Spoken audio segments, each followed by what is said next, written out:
Our thesis back in the day is the future of fintech is regulated.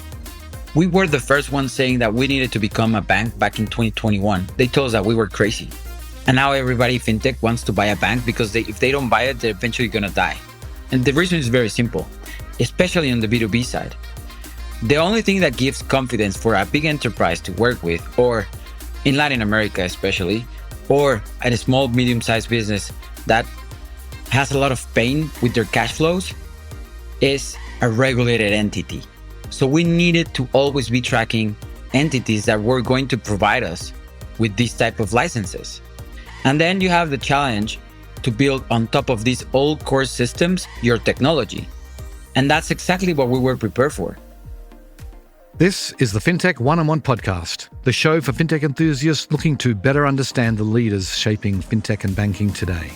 My name is Peter Renton, and since 2013, I've been conducting in-depth interviews with fintech founders and banking executives. Today on the show, I'm delighted to welcome René Saúl, the CEO and co-founder of Kapital. That's Kapital with a K. Before starting Kapital in 2020, René spent 7 years running an offline agricultural lending business in Mexico, financing the growers who export berries and avocados to the US, a company he eventually sold and then poured the proceeds into building Kapital. Today, Kapital is arguably the largest B2B fintech in Latin America. In our conversation, we dig into how Mexico's electronic invoicing system became the data moat behind Kapital's underwriting, why René decided back in 2021 that the future of fintech is regulated, and how he ended up acquiring not one, but 2 banks, one of the deals literally agreed to on a napkin. We also cover cross-border payments, why Mexico is becoming a cornerstone of America's AI manufacturing boom, the limits of banking an economy that still runs on cash, and Kapital's path to a dual listing in New York and Mexico. Now let's get on with the show.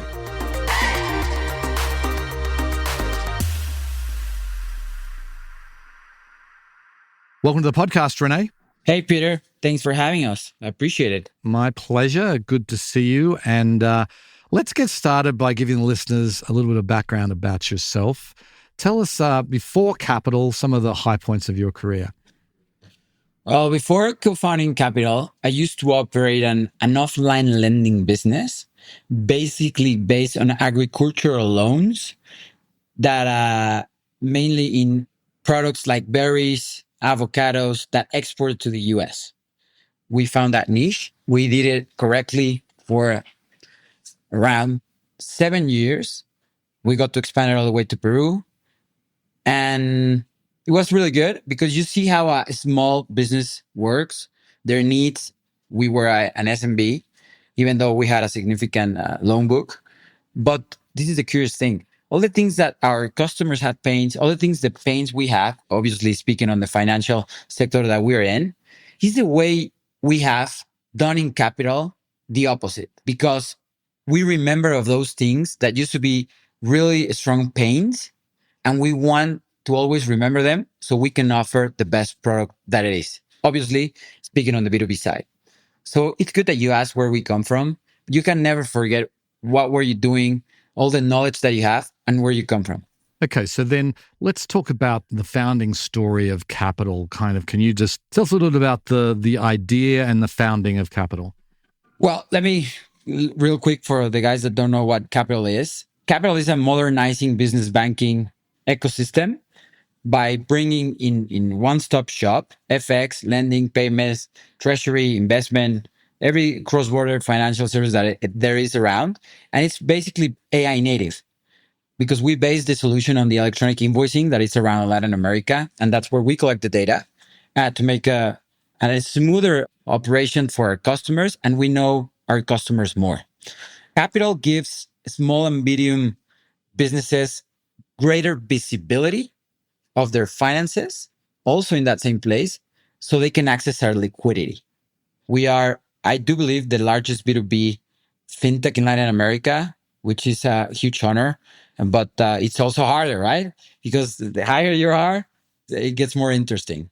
But that's a little bit about Kapital and the needs that we were of our customers fighting to provide them. We have more than 300,000 customers globally. It represents more than 5.3 billion in assets. And that's a little bit of us. So then did you get the idea when you're running that offline agricultural lender, did you get the idea for Kapital then? I mean, what was the genesis of the company? Going back of your first question, in 2019, I didn't want to continue the agriculture loan because I do believe that it was going to change. The financial world was going to change. And I wanted to be ready because if not, the company was going to eventually die. It was offline lending. Everything was manual. And there was a fintech wave coming in that we needed to jump and be part of it and jump with our knowledge because we come from exactly that world, has been a successful advantage that we have always had. Every single thing that has happened to us, that's the way we build a product. And I wanted to offer these types of solution now with technology, data, and in the same place, because you have to understand that the main problem SMBs have in Latin America mainly is they don't have visibility of their finances. And that's why they cannot access the liquidity that we can provide. So our thesis was that we need to create that native AI platform. Back in the day, we call it data, that provide with those two things to our customers, but mainly customers of the supply chains of the big enterprises. And that was the first part of the equation that we were solving. Why? Because our solution was going to become so powerful that eventually you're going to end up working with enterprise. We bank thousands of enterprises. The biggest companies in the world, they bank with us for rails and our payment solutions. But you have to start with the supply chain.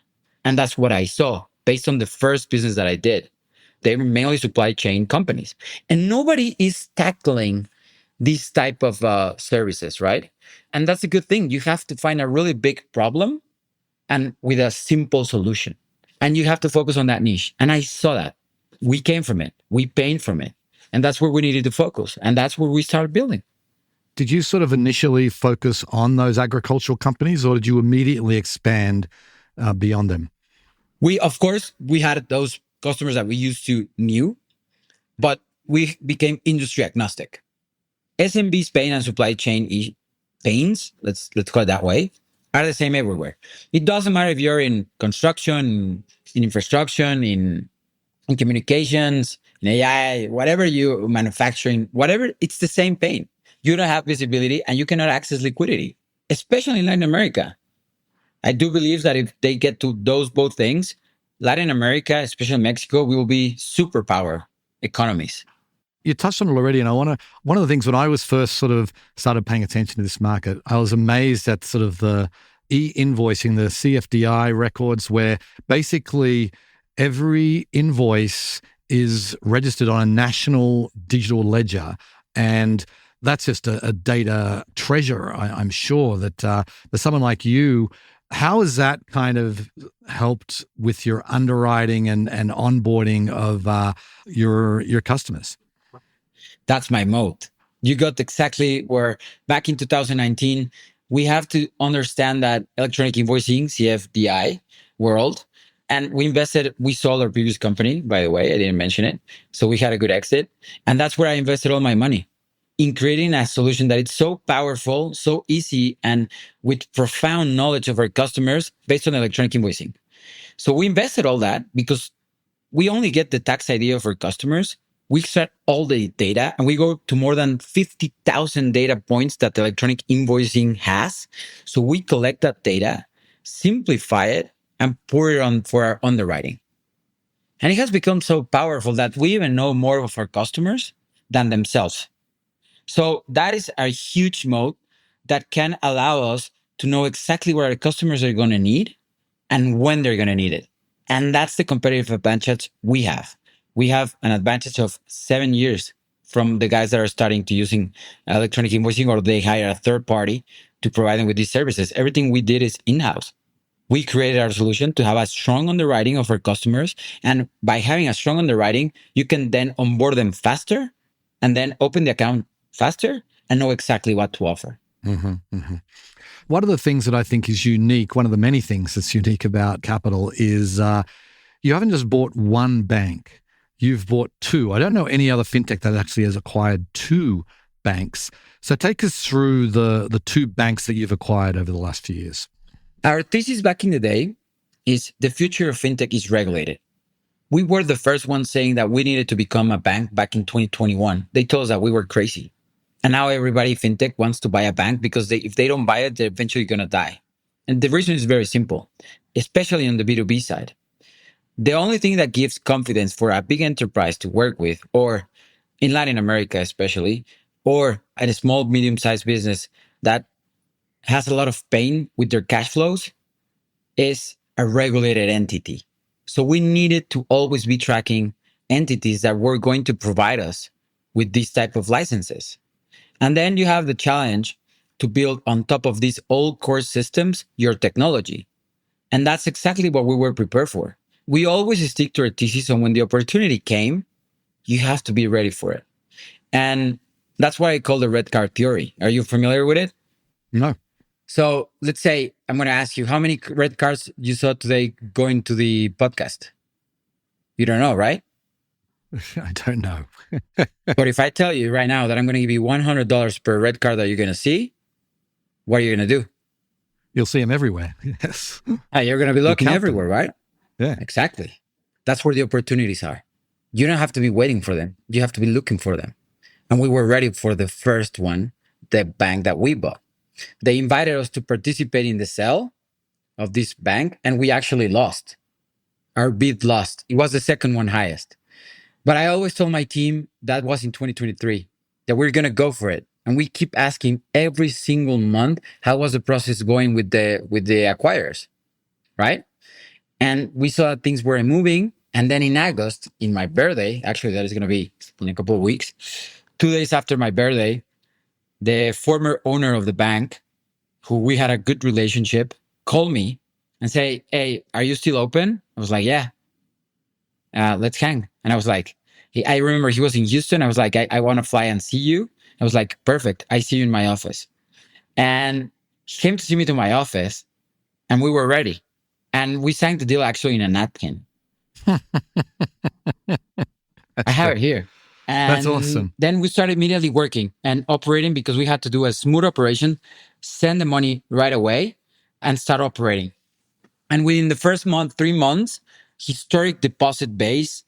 And this is the things, you're never going to be ready if you're waiting for the opportunity to come, but you have to go for it. And that's what we did. So in the first 3 months that we took control of the bank, the historic deposits of that bank were 150 million USD. We took them all the way to 400 in the next 3 months. I will tell you now our numbers, and you're going to see our growth. So we weren't ready, but now we're ready. I remember the day I was like, I took control of the bank. I have a fiduciary duty with my depositors, with my customers, and you have to be with high standards. And we just went for it. So you seize the opportunity at the moment that it presents to you, but you have to be looking for them, Peter. You never have to be waiting for them. We started growing. We did a tremendous job. We always thought that, and previously of my experience, my co-founder, when I invited Fernando 2 years after we started the company,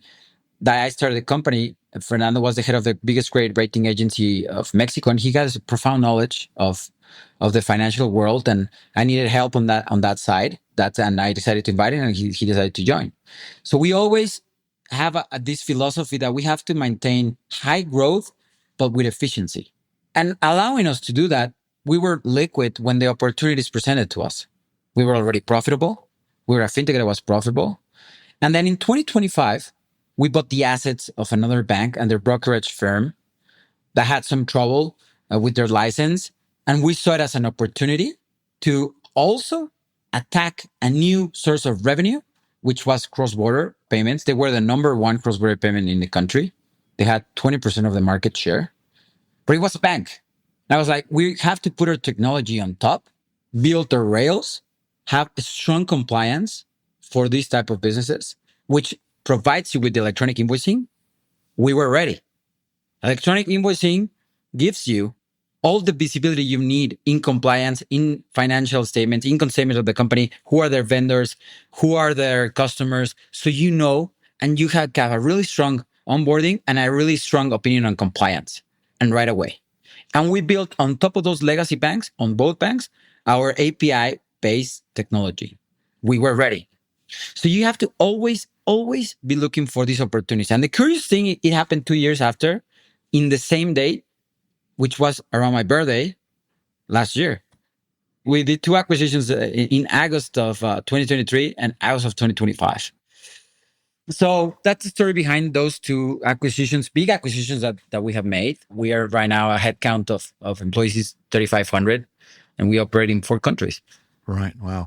Are a lot of your customers involved in cross-border trade, or is that a big component of your business now? You just got the largest bank that was doing it. So with that, have you modernized the system that the bank was using, or how are you moving money between countries? Let me answer your first question. And that by working with these big enterprises, I knew them.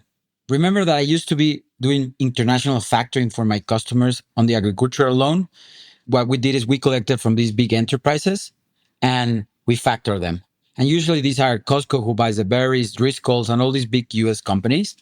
And we did factoring. So I knew how to work with them. And I know how to tackle first. To win the big enterprise, you have to do two things. First is, and the most important one, is your product, right? You have to have the good capacity to operate with these complicated treasuries. Strong tech, and you need to know their supply chain better than they do. And that's what we did. Because if you satisfy the supply chain, the big enterprise is going to be happy. And either way around, right? So that's what's always like our main thesis. Now, going back to your question, how we built and how we're really good at payments, it's API native. Our Swift is API connected with the correspondent banking in every country and everywhere we are, which allowed us to move faster. And in the regulated world, you send a payment to a traditional bank in Mexico or in the United States, usually international payment, usually takes T1, well, that's 1 day, or even 2 days.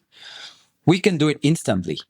And not even in usual hours, which is 4 p.m. when they stop operating. You can do a transaction right now, 5, 6 p.m., even 12 p.m., and it will arrive immediately. And that's how I always say you compete with service and you compete with product. And we have a really good product. And that's why we decided to power what we have bought and make an even stronger solution with regulatory certainty. And that's what the big enterprises are looking for. Just digging into that for a little bit, what technology are you using to allow it to be instant? Because Swift is not instant. My understanding is that most of the time it is, it has to go through, a holding period. What are you using? Are you using Swift to do this instantly 24/7? Yeah, we use Swift. We use API with our correspondent bankings around the world. Like I was telling you, they connected API based with Swift, and we use those rails to send the money. Then I want to talk about small business lending for a minute and I want to talk about AI. In the US, there's a big financing gap where companies that want financing can't get it. How are you closing the gap there? Are you able to underwrite companies that other lenders cannot? And how are you sort of bringing AI to bear on this problem? I think it's a real opportunity for markets such as Mexico to move quickly, particularly with financial activity increasingly digitally and borderless on AI. But the leapfrog and the narrative is only meaningful when emerging technology can deploy this type of infrastructure, right? We are a sophisticated developer on user of AI because one thing, electronic invoicing. Electronic invoices give us an amount of data that we can process, build models around it, and our predictions are better. That's how AI basically works, right? You have to always predict better. That's what the tokens do with Claude and the LLMs and ChatGPT. That's basically, they know what are the next word you're going to say. And that's how they continue building better their models. That's why they keep improving, because they have more data. That's exactly what we're doing, but with financial world. We have so much data on our databases. We have their customers, we have their invoices, we have their cycles in every month, their performance, their balance sheet, every single aspect of the company, we know it. And that's on the product side for AI. So that has allowed us to build a flywheel effect that help us on the growth and also to understand and perform better with our customers, right? And on the geopolitical side, Mexico, right now, if you can see the graphs of the economy of Mexico, especially Mexico, because it's number one trade partner of the US, all the AI companies are establishing manufacturing colleges are establishing in Mexico, providing with their chips, simple logistics. And I do believe that that's a huge opportunity for the country. We actually banked several of them, if not the majority. We have become their bank partner because, of course, we understand where they came from and the needs that they need. And Mexico is in a unique position to have this AI boom that is happening in the US in the infrastructure to provide them with this infrastructure and logistics so they can deliver faster. And that's where I see the opportunities are on AI because it's not only on the product side, basically AI for users like you and me, it's to simplify stuff. But also you have to understand what comes around. And we have to satisfy both. We're ready for this capacity. And we're always tracking this type of economic activity. Mexico's economic activity wasn't trading economic activity 2 years ago. Number one was automotive. Now with the tariffs and all that stuff, with a decrease of 40%, right now that changed to manufacturing. The manufacturing level are now the even higher levels of what was the automotive industry. And not only that, I mean, you have to understand how Mexico became I will say, a surprise cornerstone of America's AI boom. Because, like I was telling you, US imports of hardware, this time where the destiny is data centers, have surged in Mexico. Mm-hmm. So then what about the informal economy in Mexico? Obviously there's still a really big cash-based economy there. You don't really deal with the tiny one-person companies that are doing cash-based transactions.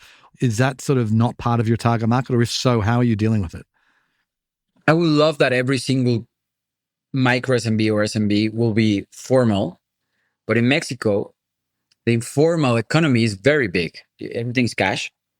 That has, I will say, cons because you cannot access the liquidity of the regulated entities. I cannot bank them if they don't have tax ID, if they're not an incorporated entity, and then they cannot access their liquidity. Neither our technology to help them be organized better. And that's something I believe that's an effort that you have to do with the government, aligned with you, so they keep formalizing this type of economies. On our side, that's nothing that we're targeting. I think that's more for consumer companies that want to tackle these micro entrepreneurs that are consumers and their economy is fully cash or that there aren't a regulated entity.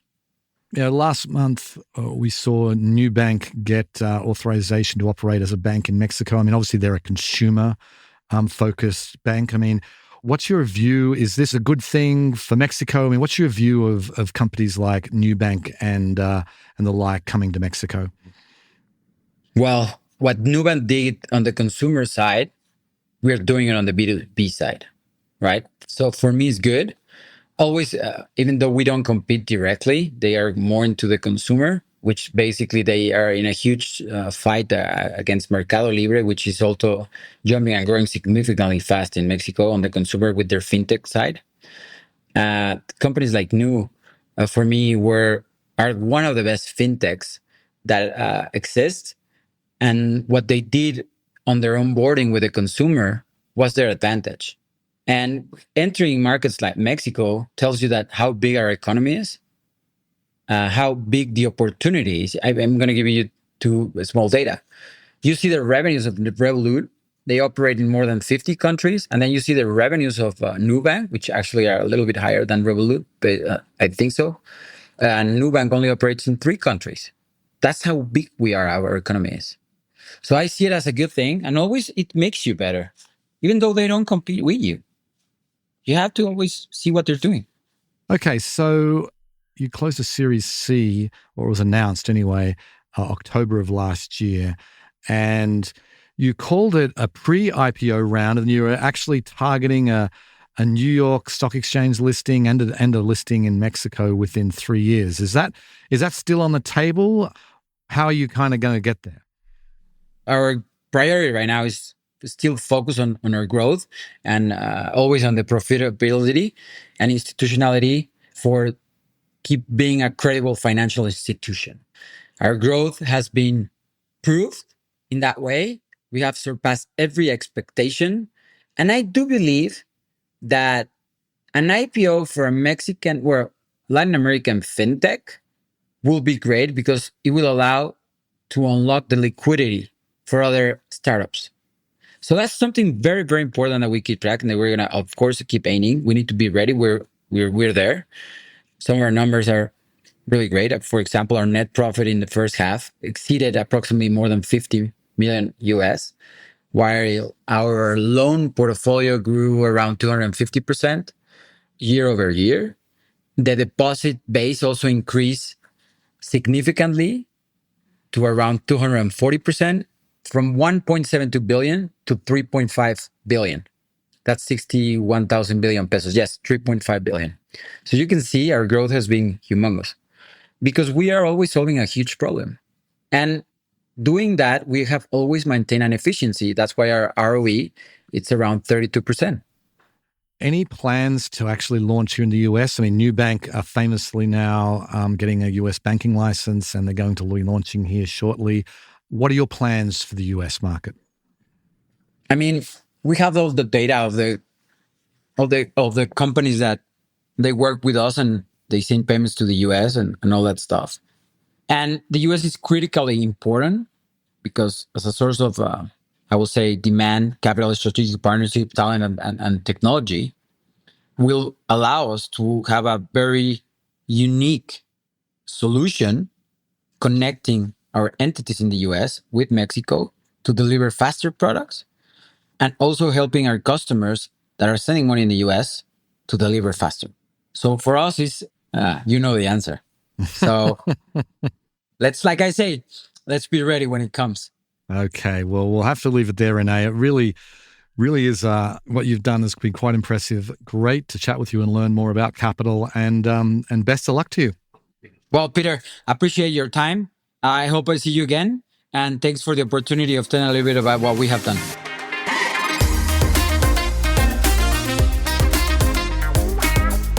One thing I've always been envious of about Mexico is its electronic invoicing system. Every invoice in Mexico gets registered with the tax authority, so René just takes a tax ID and instantly pulls more than 50,000 data points on a business, its customers, its vendors, its cash cycles, its real revenue. He said Kapital knows its customers better than they know themselves, and I believe him. We have nothing like that in the US, and Europe is only just starting. We spend enormous effort reconstructing a small business's financial picture from bank feeds and bookkeeping software. In Mexico, the government hands it to you. If you know how to process it, that is a genuine structural advantage, and it helps explain why companies like Kapital are doing so well. Anyway, that's it for today's show. If you enjoy these episodes, please go ahead and subscribe, tell a friend, or leave a review. And thanks so much for listening.